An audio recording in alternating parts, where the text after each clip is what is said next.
علیہ السلام کو ان کی قوم کی طرف بھیجا کہ اپنی قوم کو ڈرا دو اور خبردار کر دو اس سے پہلے کہ ان کے پاس دردناک عذاب آ جائے۔ نوح علیہ السلام نے کہا، اے میری قوم، میں تمہیں صاف صاف ڈرانے والا ہوں کہ تم اللہ کی عبادت کرو اور اسی سے ڈرو اور میرا کہنا مانو، تو وہ تمہارے گناہ بخش دے گا اور تمہیں ایک وقت مقررہ تک چھوڑ دے گا۔ یقیناً اللہ کا وعدہ جب آ جاتا ہے تو مؤخر نہیں ہوتا، کاش کہ تمہیں سمجھ ہوتی۔ نوح علیہ السلام نے کہا، اے میرے پروردگار، میں نے اپنی قوم کو رات دن تیری طرف بلایا ہے، مگر میرے بلانے سے یہ لوگ اور زیادہ بھاگنے لگے۔ میں نے جب کبھی انہیں تیری بخشش کے لیے بلایا، انہوں نے اپنی انگلیاں اپنے کانوں میں ڈال لی اور اپنے کپڑوں کو اوڑھ لیا اور اڑ گئے اور بڑا تکبر کیا۔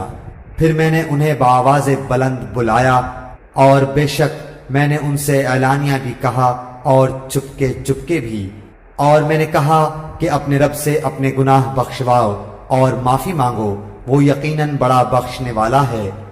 وہ تم پر آسمان کو خوب برستا ہوا چھوڑ دے گا اور تمہیں خوب پے در پے مال اور اولاد میں ترقی دے گا اور تمہیں باغات دے گا اور تمہارے لیے نہریں نکال دے گا۔ تمہیں کیا ہو گیا ہے کہ تم اللہ کی برتری کا عقیدہ نہیں رکھتے، حالانکہ اس نے تمہیں طرح طرح سے پیدا کیا ہے۔ کیا تم نہیں دیکھتے کہ اللہ تعالیٰ نے اوپر تلے کس طرح 7 آسمان پیدا کر دیے ہیں اور ان میں چاند کو خوب جگمگاتا بنایا ہے اور سورج کو روشن چراغ بنایا ہے، اور تم کو زمین سے ایک خاص اہتمام سے اگایا ہے اور پیدا کیا ہے، پھر تمہیں اسی میں لوٹا لے جائے گا اور ایک خاص طریقے سے پھر نکالے گا۔ اور تمہارے لیے زمین کو اللہ تعالیٰ نے فرش بنا دیا ہے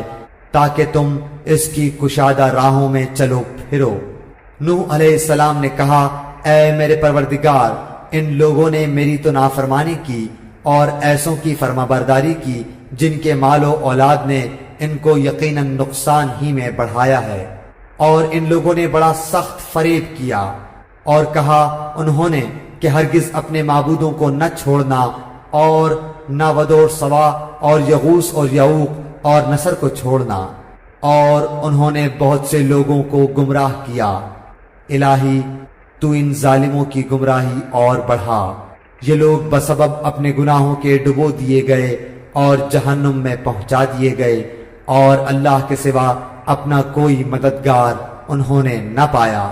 اور حضرت نوح علیہ السلام نے کہا کہ اے میرے پالنے والے، تو روئے زمین پر کسی کافر کو رہنے سہنے والا نہ چھوڑ، اگر تو انہیں چھوڑ دے گا تو یقیناً یہ تیرے اور بندوں کو بھی گمراہ کر دیں گے اور یہ فاجروں اور ڈھیٹ کافروں ہی کو جنم دیں گے۔ اے میرے پروردگار، تو مجھے اور میرے ماں باپ اور جو ایمان کی حالت میں میرے گھر میں آئے اور تمام مومن مردوں اور عورتوں کو بخش دے، اور کافروں کو سوائے بربادی کے اور کسی بات میں نہ بڑھا۔